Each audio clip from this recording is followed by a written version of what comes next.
अस्सलाम वालेकुम रहमतुल्लाहि व बरकातुहू। यूनान मुकीम तमाम परदेसी वीर, चाहे तुसी किसी भी कंट्री तो बिलोंग करते हो और स्पैशली तौर पर तमाम वो वीर भरा विद ड्यू रिस्पैक्ट जिन्होंने हाले तक इस बात का भी इलम नहीं है, जिन्होंने पेपर अपलाई किए 1 साल हो गया, 1.5 साल हो गया, 2 साल या 2.5 साल गुजर चुके हैं और हाले तक भी उन्होंने इस बात का पता नहीं है कि जो पैराफेरी की तरफ उन्होंने यूनान के लीगल पेपर इशू किए जाएंगे, यानी जो उन्होंने रेजिडेंसी कार्ड आ जाएगा तो उस कार्ड पर किस दिन की डेट जी पैराफेरी की तरफों इशू की जाएगी, यानी जारी की जाएगी। हुण बड़े सारे ऐसे भी इत्थे लैजेंड पाए जाते हैं जिहड़े कमेंट सैक्शन च आके कह कि तुसां किहड़ी कोई नवीं गल कर दी है, तो एक आम जी बात है। सानू तो इस बात का बाबे दे वेले तो पता ही, दादे दे वेले तो पता ही, असी तो बड़ी देर दी बात जानने। उन्हां नाल भी मैं मुखातब होना चाहना वा जिन्होंने यूनान च 10 साल 15 साल या 20 साल गुजार दिते ने और पढ़े लिखे भी है नहीं या पढ़े लिखे नहीं, लेकिन फिर भी धक्के खा के इन्ना किलम हो चुका है कि किहड़ा काम किहड़े दफ्तर च होना है और किहड़ा इलाज किहड़े हॉस्पिटल च होना है और पैराफेरी तरफों किस दिन की डेट इशू की जाती है। लेकिन वह भी इस बात को दसना गवारा नहीं करते अपने नालदियां नूं, जिहड़े सादे बंदे ने, जिहड़े पढ़े लिखे नहीं या जिहड़े इन्ना नहीं इलम रखते, जिहड़े काम तो घर और इस तरह की एक्टिविटी च भी नहीं, उन्होंने भी नहीं दसते ताकि उन्होंने पता ना लग जाए। चलो हुण अपने मैं जिहड़ा मेन टॉपिक उहदे ते आना वा। बड़े सारे वीर सवाल करते हैं कि सानू 1 साल हो गया है, 1.5 साल हो गया पेपर जमा कराया, हाले तक कार्ड नहीं आया, 2.5 साल हो गए ने, तो किस दिन की डेट यानी पैराफेरी वाले इशू करनगे। मेरे दोस्तों तफसील के नाम समझाना चाहना वा कि जिस दिन तुस अपने 7 साल के सबूत इकट्ठे किए और 7 साल इमीग्रेशन अपलाई करने वास्ते अपने सबूत वकील नूं दिते या 3 साल इमीग्रेशन के तहत तुसां पेपर अपलाई किए वकील के थ्रू, जिस दिन तुहाडे वकील ने तुहाडी ATC ऑनलाइन कर दी और तुहानू 2 दिन बाद, 1 हफ्ते बाद या विदन 15 दिन के अंदर अंदर तुहानू एक VVOC जारी की गई। उस VVOC का मतलब है सी जिहदे उत्ते तुहाडा फोन नंबर, तुहाडा पासपोर्ट नंबर, तुहाडी वालदा दा नाम, तुहाडा ओरिजिनल नाम और उस तो बाद तुहाडे घर दा एड्रैस, मुकम्मल डिटेल तुहाडी तुहानू VVOC मिल जाती। उस VVOC का मतलब है वे कि तुहाडे पेपर ऑनलाइन शो होना शुरू हो चुके हैं। तुसी अपने मोबाइल तो जदों मर्जी चाहो तो पेपर चैक करो तो ऑनलाइन शो होंदे ने, यानी उस VVOC का मतलब है हो गया। फिर एक VVOC होर तुहानू इशू की जाती है, यानी 2 महीने तो बाद, 6 महीने तो बाद, कईयां नूं 1 साल हो चुके हाले तक नहीं आई, जिन्हों कई लोग कहते हैं तस्वीर वाली VVOC और कई कहते हैं ब्ले VVOC, दोवां दे एक ही मतलब है। वो VVOC जारी की जाती, उसकी डेट वक्री। फिर कुछ बंदे यह भी कहते हैं कि क्या जिस दिन साढ़े फिंगर आए ने पैराफेरी के अंदर, जिस दिन असी फिंगर दे के आ गए पैराफेरी के अंदर, क्या उस दिन की डेट के हिसाब नाल पैराफेरिया सानू यूनान के लीगल पेपर इशू करेगा तो वो डेट मैंशन होएगी। हुण मैं दसना चाहना वा कि डेट पैराफेरी की तरफों वो मैंशन होएगी जिस दिन तुहाडे वकील ने ATC कर दी और जिस दिन तुहानू VVOC जारी हो गई। यानी तुहाडे वकील ने ATC कर दी लेकिन तुहानू VVOC मिलती है 15 दिन तो बाद, जो तुहाडे पेपर ऑनलाइन शो होना शुरू हो जाते हैं। उस दिन की डेट पैराफेरी की तरफों तुहाडे रेजिडेंस परमिट के उत्ते होएगी, यानी कि लीगल पेपरों के उत्ते उस दिन की डेट पैराफेरिया मैंशन करेगा। इस दिन के इस डेट के मुताबिक तुहानू पेपर इशू होए ने और इस डेट में जाकर तुहाडे पेपर खत्म हो जाते हैं और दोबारा तो रीन्यू तुहां करवाने ने।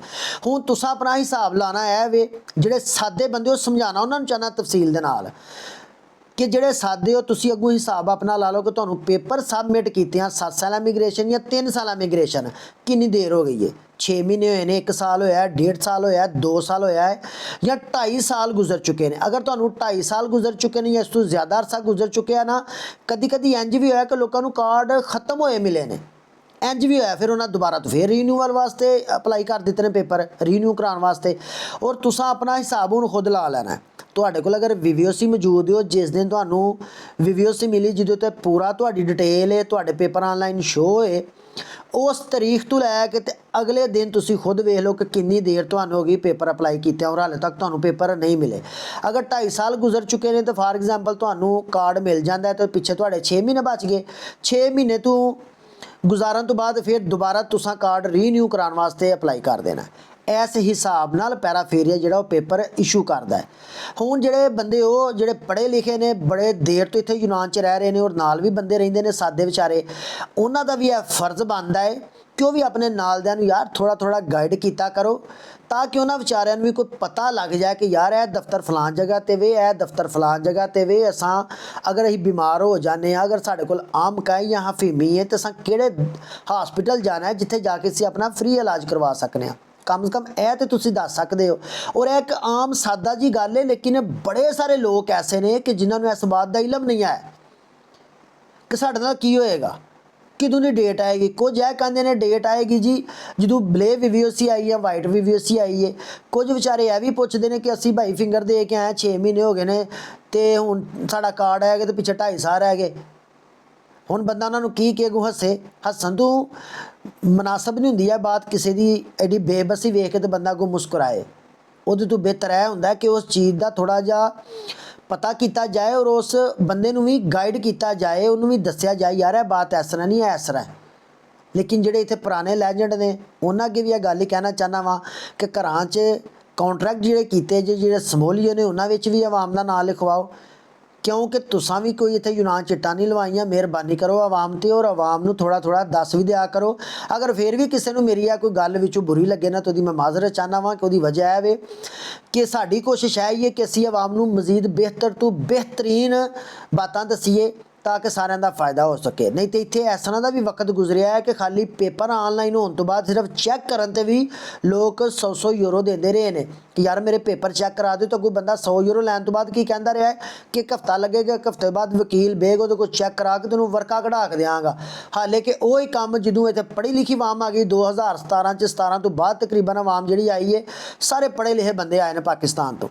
उन्होंने आख्या यार ये तो काम सारे फ्री ने, लोग फिर फ्री काम किए, फिर सोशल मीडिया ते लोगों ने इस बात को उजागर किया। और बड़े सारे ऐसे काम ने हुण कि जिहड़े बंदे बिल्कुल भी जीरो ने ना, कुछ नहीं जानते, वो भी नैट तो इन्ना कुछ सीख गए ने, इन्ना कुछ जानते हैं कि पढ़े लिखे बंदे भी हैरान हो जान।